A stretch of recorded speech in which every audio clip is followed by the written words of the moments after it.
आपल्या दोन्ही मतदारसंघात अत्यंत शिस्तीत मतदान पार पडलं. बारामतीला आता 35 वर्षांनंतर नवा आमदार मिळणार आहे. अजित पवारांच्या दुर्दैवी जाण्यानं रिक्त झालेल्या जागेवर उपमुख्यमंत्री, राष्ट्रवादी काँग्रेसच्या राष्ट्रीय अध्यक्ष आणि अजितदादांच्या पत्नी सुनेत्रा पवार रिंगणात आहेत. त्यांच्या विरोधात कोणताही आश्वासक चेहरा नाहीये, त्यामुळे त्यांचा विजय जवळपास पक्का आहे. आजचं मतदान आणि 4 तारखेला लागणारा निकाल फक्त औपचारिकता असेल असंही म्हणायला हरकत नाही. पण तरीही आज दिवसाभरात बंगालच्या हिंसाचारापेक्षा जास्त बारामतीच्या पोटनिवडणुकीची चर्चा का झाली, तर त्याचं कारण आहे जय पवारांचं एक वक्तव्य. त्याचं झालं असं की आज सकाळी 7 वाजताच जय पवार मतदान केंद्रावरती पोहोचले. त्यांच्यासोबत सुनेत्रा पवारांचं कुटुंबीयही होते. सगळ्यांचं मतदान झालं. त्यानंतर त्यांनी माध्यमांशी संवाद साधला. नंतर जय पवार मतदानाचा आढावा घेण्यासाठी निघणार होते, पण नेमकं त्यावेळी काही पत्रकारांनी त्यांना पुन्हा गाठलं आणि एक प्रश्न विचारला. पाहूयात.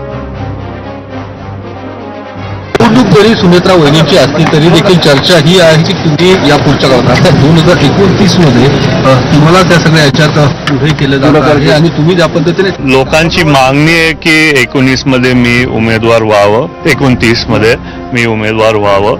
पण माझी आशा आहे, नाही तर माझ्या मनात काय आहे की मी पक्षाचा छोटा कार्यकर्ता म्हणूनच कास माझे पुढे चालू ठेवावं आणि सगळ्यांना तिथं मदत करावी.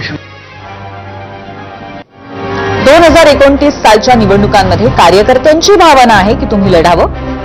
या प्रश्नावरती जे जय पवारांनी उत्तर दिलंय त्यामुळे राज्याच्या राजकारणामध्ये बारामती पुन्हा एकदा चर्चेत आली आणि जय पवार राज्याच्या राजकारणात 2029 साली येणार अशाही चर्चा रंगू लागल्यात. त्यावर पवार कुटुंबातल्या सदस्यांनी दिलेल्या प्रतिक्रिया आज अत्यंत बोलक्या होत्या. या सगळ्या प्रतिक्रिया आपण पाहणार आहोतच, पण त्याआधी आपण आजचा पहिला प्रश्न पाहूयात आणि त्यासाठी जाऊयात पोल सेंटरला.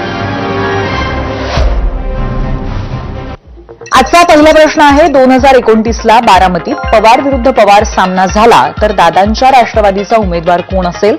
सुनेत्रा पवार, पार्थ पवार का जय पवार? आपलं मत काय आम्हाला जरूर कळवा.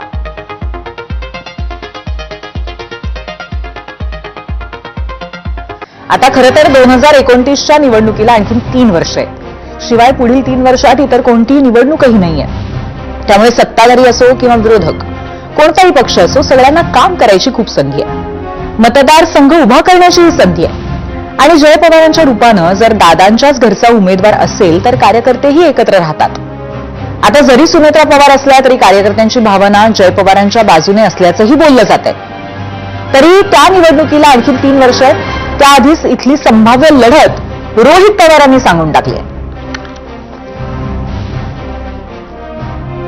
जे काकी जर निवडणुकीला त्यावेळेस उभं राहणार नसतील आणि जे उभं राहणार असेल, शेवटी त्यावेळेस जी लढाई होईल 2029ला, तिथं जय उभा राहिला, इथून युगेंद्र तिथं असू शकतो. त्यामुळे ह्या अनुषंगाने पवार विरुद्ध पवार हे बारामतीमध्ये किती लोकांची इच्छा नसली तरी होऊ शकतं.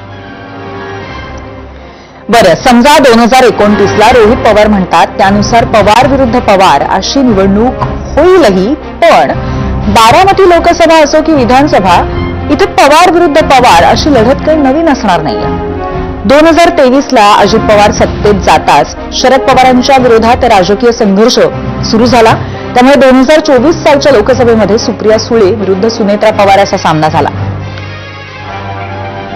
तर त्याच वर्षी झालेल्या विधानसभेत अजित पवार विरुद्ध युगेंद्र पवार अशी लढत झाली होती. त्यामुळे जर राष्ट्रवादीचं विलिनीकरण झालं नाही तर कदाचित रोहित पवार म्हणतात त्यानुसार पवार विरुद्ध पवार असा सामना पुन्हा एकदा दिसू शकतो. त्यालाही 3 वर्ष आहेत. त्यामुळेच की काय, आज जी चर्चा झाली त्यावरून अजित पवारांचे बंधू श्रीनिवास पवारांनी दोन्ही पुतण्यांचे कान टोचले.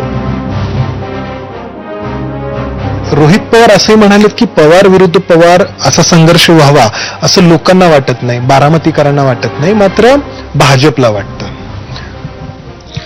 नाही, जर तुम्हाला माहितीये की लोकांची इच्छा नाहीये तर समजुतीने घ्यायला हरकत नाही. पवारांनी एकत्र बसून भाजपला दोष देऊन काय उपयोग आहे? तुम्हाला जर कळतंय की कोणीतरी काहीतरी चुकीचं करायला बघतंय आणि तरी पण तुम्ही अशी वक्तव्य करताय आता, हेच चुकीचं आहे. रोहित पवारांनी थोडं समजुतीने घ्यायला हवं होतं. आज वक्तव्य करायची गरज तशी वाटत नव्हती. हा, मग दोघांनी आता ह्या क्षणाला बोलायची काही गरज नव्हती, अजून फार लांब आहे. आता आज महत्वाचा दिवस आहे, आपण सगळेजण एकत्र होऊन दादांसाठी हे सगळं करतोय, कुणी विरोधात उभं राहिलेलं नाहीये. तर आता मला वाटतं त्या गोष्टीची गरज नव्हती. तर श्रीनिवास पवारांनी आधी दोन्ही पुतण्यांचे कान टोचले आणि नंतर टोमणाही हाणला, तोही कोणाला तर रोहित पवारांना. खरं तर आज पवार विरुद्ध पवार अशी लढत होणार ही चर्चा मुळात सकाळी 9 वाजता झाली, ती रोहित पवारांच्या वक्तव्यानंतर. त्यातही रोहित पवारांनी दोन्ही संभाव्य उमेदवारांची नावं सांगितली. अर्थात तेही अंदाजच लावत होते, पण त्यांच्या अंदाजावरनं आम्ही जेव्हा श्रीनिवास पवारांना विचारलं तेव्हा त्यांनी रोहित पवारांच्या बारामती दौऱ्यावरनं टोला हाणला. रोहित पवारांना स्वतः बारामतीमधून निवडणूक लढवण्याची इच्छा आहे का, असाही प्रश्न उपस्थित होतोय. आता ते त्यांनी ठरवायचे, त्याच्या डोक्यात काय हे आपण सांगू शकत नाही, आणि ते कालच ठरवेल. मग ते म्हणतात की मी कर्जत जामखेडवरूनच लढेन, पण अलीकडे त्यांचं बारामती परिसरामध्ये दौरा करणं, लोकांना भेटणं वाढलंय. हो, ते मी पण बघतोय, वाढलेलं आहे. पण त्याच्यामुळं साहेबांचा मतदारसंघ सांभाळायची जबाबदारी पण त्याला घ्यायची असेल, सांगता येत नाही म्हणून पण वाढलं असेल. खरं तर श्रीनिवास पवारांची प्रतिक्रिया येण्याआधीच रोहित पवारांनी एक गोष्ट स्पष्ट केली होती, ती म्हणजे त्यांना बारामतीतनं विधानसभा लढण्याची